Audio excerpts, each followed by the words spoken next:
আমরা সবসময় অন্যের সমালোচনা করতে অত্যন্ত উৎসাহী। সবসময় আমরা অন্যের সমালোচনা করি। অন্য অন্য কি করলো, কে কি করলো, পর সমালোচনা খুব উৎসাহী।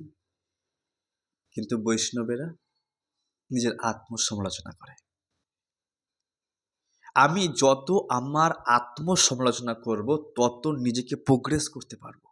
যে আমার কোথায় কোথায় কমি আছে, কোথায় কোথায় ফল্ট আছে, সেই ফল্ট যত আমি শুধরাবো, তত আমি স্পিরিচুয়াল জগতে ধনী হতে পারবো, দিব্য গুণাবলীতে বিভূষিত হতে পারবো। তাই বৈষ্ণব কবিরা খুব সুন্দরভাবে তার জীবন, এই সংসারী জীবনের আত্মসমালোচনা করেছেন। আমাদের জীবনটা কেমন যেন পাপে ভরা, সর্বদা পাপ কার্যে লিপ্ত আমরা।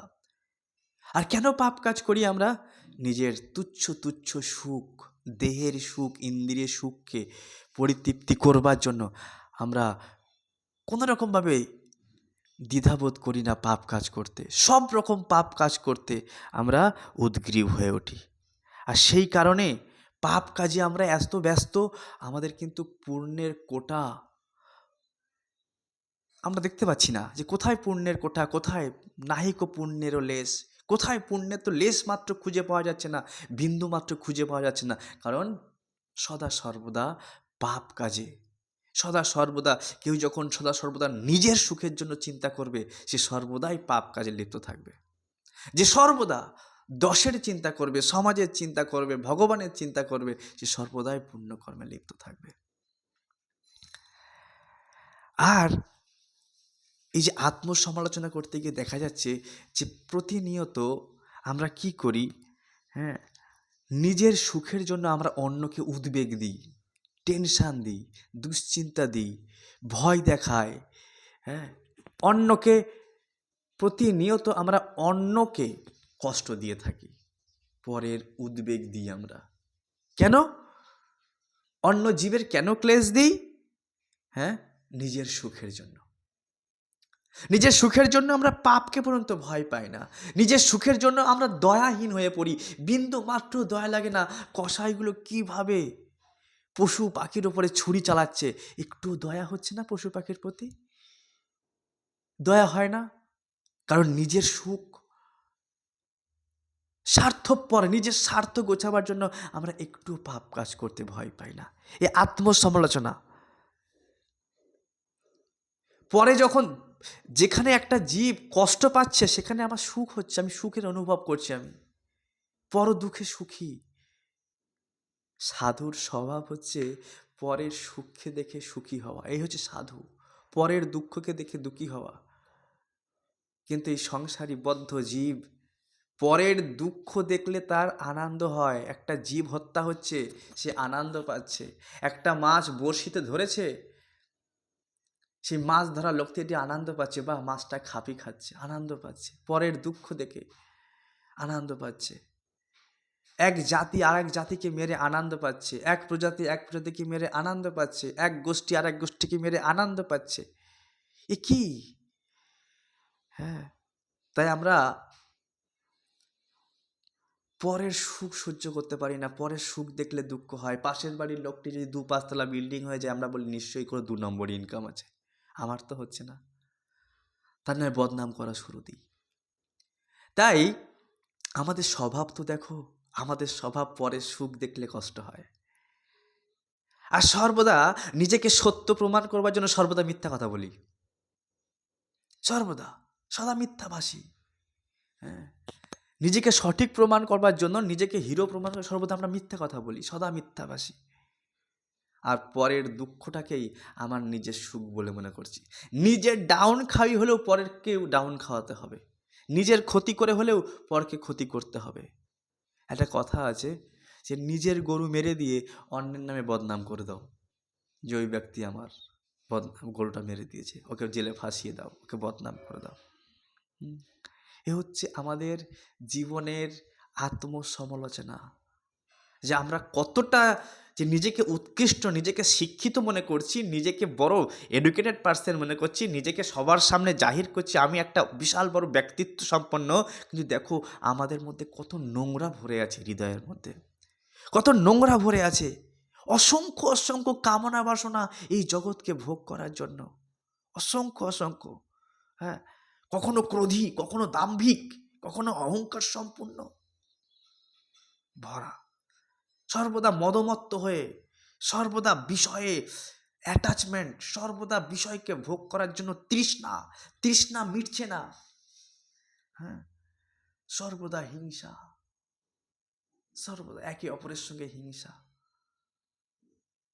দেখো তো নিজের জীবনের দিকে একবার ঝুঁকি, একবার নিজের হৃদয়ের দিকে উঁকি মেরে দেখো যে হৃদয়ের মধ্যে কত নোংরা, কত ডাস্টবিন করে রেখেছি আমাদের নিজের হৃদয়টাকে। আমরা তো অন্যের সমালোচনা করি, একবার নিজের সমালোচনা করে দেখুন। ঘন্টার পর ঘন্টা, 8 ঘন্টা 10 ঘন্টা ঘুমিয়ে কাটিয়ে দিই আমরা, আলস্য করে জীবন কাটিয়ে দিই। ভগবান বলছে উত্তিষ্ঠ জাগো প্রাপ্য বরান নিবেদিত, আরে ওঠো জাগো। আমরা তো ঘুমিয়েই কাটিয়ে দিই, সকাল 8টা 9টা পর্যন্ত ঘুমিয়ে কাটিয়ে দিই, আলস্যভাবে জীবন কাটিয়ে দিই। জীবনে কি করে প্রোগ্রেস করব আমরা? কিভাবে প্রোগ্রেস করব? যে কাজটি করার জন্য সেই কাজটি করি না, যে সুকার্য করার জন্য, হরি নাম, হরি কথা, হরি সেবা, জগতে হরি কথা প্রচার, জগতে দশের মঙ্গল, সেই কাজ করি না। যে কাজটা করবার নয় সেই কাজে অত্যন্ত মনোযোগী, অত্যন্ত উদ্যোগী, অত্যন্ত উদ্যোগী আমরা। নিজের নাম যশ প্রতিষ্ঠা পাওয়ার জন্য সর্বদা শাট্ট আচরণ করি, সর্বদা কপট আচরণ করি আমরা। নিজের নাম যশকে জাহির করবার জন্য সর্বদা আমরা কপট আচরণ করে থাকি, সর্বদা আমরা লোভী, আমরা কামী। এ শুধু একজনের কথা নয়, এ প্রতিটা জীবের হৃদয়ের মধ্যে এইরকম দুর্গন্ধ ভরা আছে। সর্বদা লোভ প্রকাশ, সর্বদা কাম প্রকাশ, সুযোগ পেলেই কাম উপভোগ, সর্বদা প্রতিষ্ঠার পেছনে ছোটা।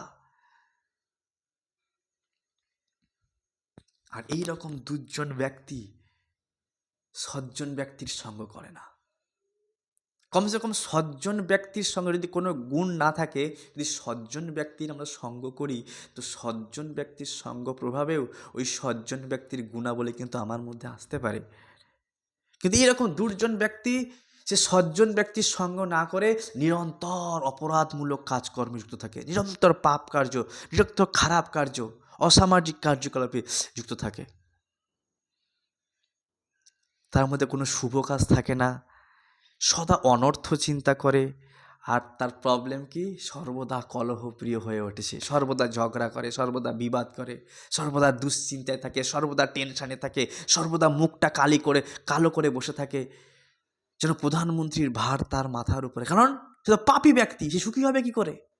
চিন্তা তাকে খেয়ে ফেলে, দুশ্চিন্তা, কলহপ্রিয়, কলহ করতে করতে তার জীবনটা চলে যায় দুশ্চিন্তা, হতাশা, উদ্বেগ, উৎকণ্ঠা নিয়ে।